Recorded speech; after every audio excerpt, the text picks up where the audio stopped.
The title of today's story is Cinderella, so let's start the story.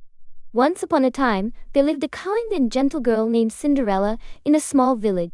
She lived with her evil stepmother, Lady Tremaine, and her two half-sisters, Anastasia and Rosella.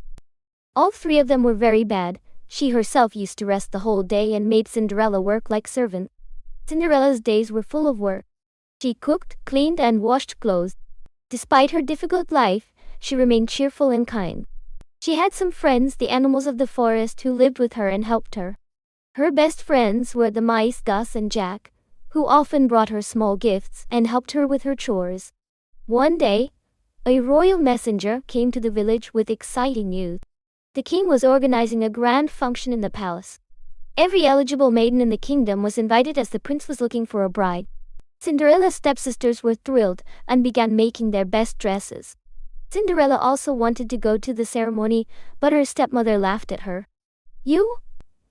Will you go to the ceremony? You have nothing to wear," Lady Tremaine said. Anastasia and Rosella also started laughing after seeing her. Saddened, Cinderella went to her room and started crying. Her animal friends tried to calm her down. Suddenly there was a light and an angel appeared. This was her fairy godmother. "Don't cry, dear," said the fairy godmother. "You can also go to the ceremony." Cinderella said, "But I have nothing to wear, how can I go?" The fairy godmother waved her wand, and Cinderella's torn dress was transformed into a beautiful gown. Glass slippers appeared on her feet, which were shining in the light. Then the fairy godmother turned a pumpkin into a fabulous carriage and the mice into horses. He even turned a rat into a coachman and a lizard into a footman. Seeing this, Cinderella became surprised and happy. "Remember, my dear," said the fairy godmother, "you must be back before 12 o'clock, because the spell will only last until midnight." Cinderella thanked her fairy godmother and headed towards the palace. When she arrived, everyone was amazed to see her beauty. Even her stepsisters did not recognize her. Charmed by her beauty, the prince asked her to dance. They danced all night, and Cinderella felt as if she was in a dream. As the clock approached midnight, Cinderella remembered the fairy godmother's warning. She immediately thanked the prince and ran away from the palace. The prince also ran after Cinderella, but Cinderella ran away in a hurry. In her haste, one of her glass slippers was left on the stairs of the palace.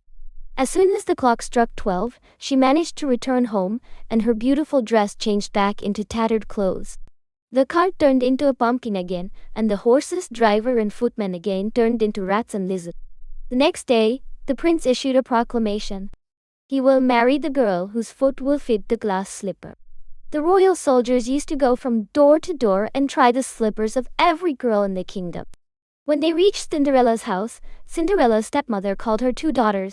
Anastasia and Rosella tried to fit the glass shoes onto their feet, but to no avail.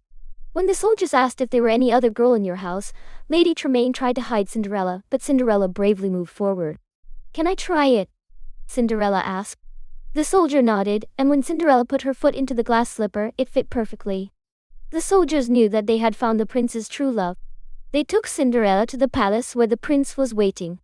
The prince was very happy to see Cinderella. Soon the prince and Cinderella were married in a grand celebration. The king was pleased, and Cinderella forgave her stepmother and stepsisters, although they were sent to live in a small hut in the forest. And so, Cinderella and the prince lived happily ever after, sharing their happiness and good fortune with the people of their kingdom.